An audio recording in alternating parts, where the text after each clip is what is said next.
Hi and a very good day. So in this video session, I will explain about one of the component in time series, which is the trend component, right?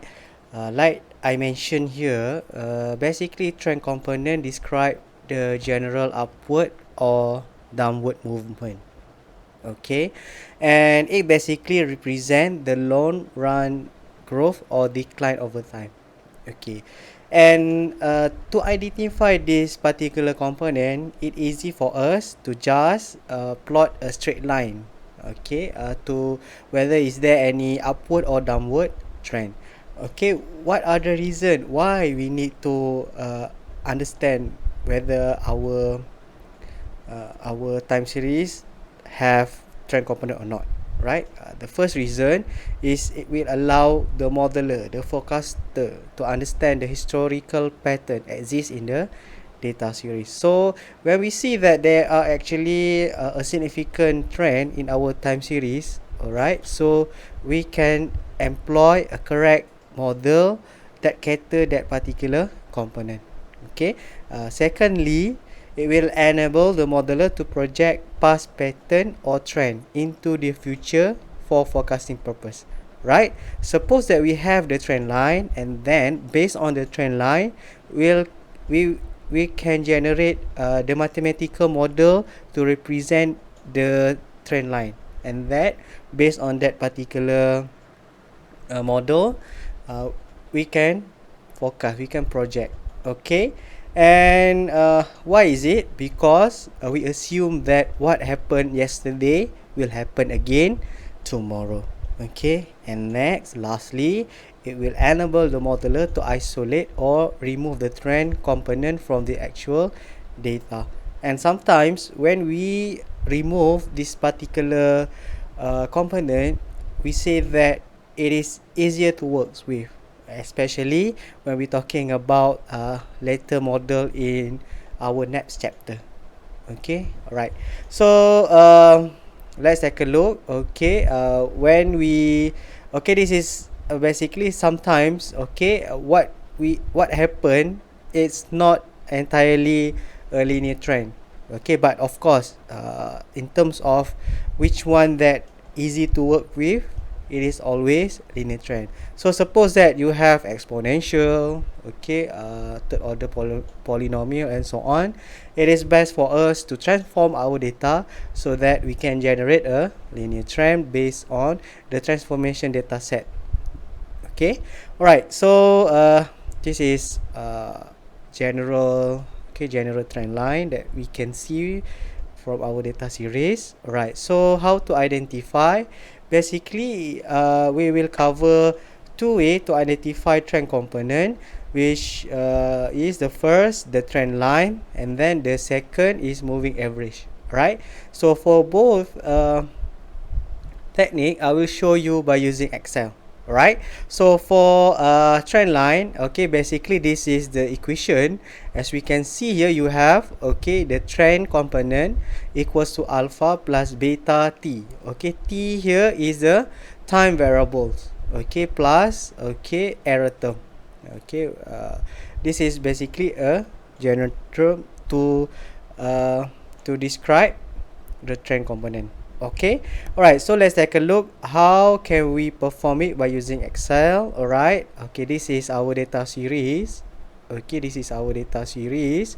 Okay, suppose that we use the same example as your textbook. Alright, okay, so we have this particular series, and like I mentioned before, to see whether our series have general upward or downward trend, what we do, we plot our graph. Okay, the best way is just use simple linear trend, linear plot here. Alright, okay, so select data. Okay, series name, series value. Okay, series name, this. Okay, series value. Okay, just right. Alright, okay, and then you click OK. Alright, so here, like I mentioned here, okay, this is basically when we plot the data. Okay, generally we can see an upward trend. So how do we know? Alright, okay, so we can add a trend line here. Okay, there is actually option in Excel to add trend line.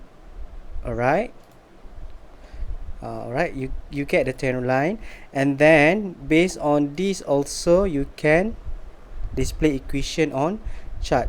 Alright, so basically this is the equation for our trend line. Alright, X here is T. Okay, you compare here back. Okay, X here is T, and then our T here is 1 2 up until 38.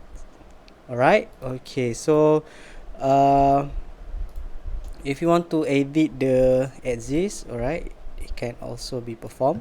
Alright, okay, and then this is basically the trend line. Okay, so the next method I will show to you.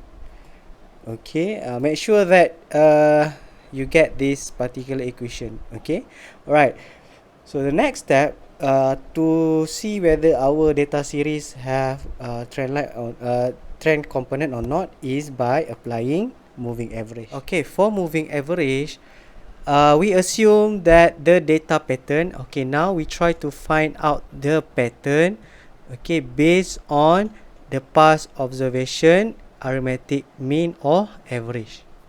Okay, so because of what, sometimes we say that to find this particular pattern you need to consider a few observation rather than you just plot a straight line by using all the data set that you have. Okay, that's why to find the pattern, you can also represent it by average the observation. How many observation that you want to include to perform moving average, it depends. Okay, and if you use larger moving average value period, okay, 7 as an example. Okay, compared to the lesser numbers of period such as 3 period moving average, you will see a pattern that more smooth if you use a larger value, while more abrupt or and volatile if you use lesser value. Because of what? Okay, let's take a look at the mathematical form here. Okay, as we mentioned here, if you use 3 period, okay, you will add up 3 observation and divide it by 3. Okay, so changes by only this one observation will affect this both two, rather than if you use the 5 period of moving average. Okay, so you will still have the observation 4 and 5 to to lessen uh, the the as example, you have a very significant height value for y3, you will lesser it. Okay, okay, so this is particular technique. Okay, when you start to perform moving average, we'll start at the center of the period. Okay, suppose that we want to perform the 3 period MA, we will put the initial value at t equals to 2, while if you want to do 5 period MA, okay, we'll put at t equals to 3. Okay, this process we call it as centering. Okay, so how do we start? Okay, I will show to you, okay, by using this example. Okay, because when you perform 3 MA as example, you know that you will lose the first and the last observation. Okay, if you perform 5 MA, you will lose, okay, the first 2 observation and the last 2 observation. Alright, and then you start here the centering technique. Okay, so you just add up.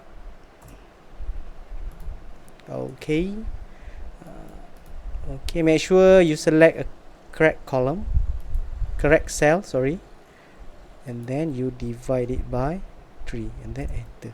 Right, so you drag. Okay, this is for 3 period moving average. Okay, and then if you want to perform 5, okay, just add 1 2 3 4 by, right, and then divide by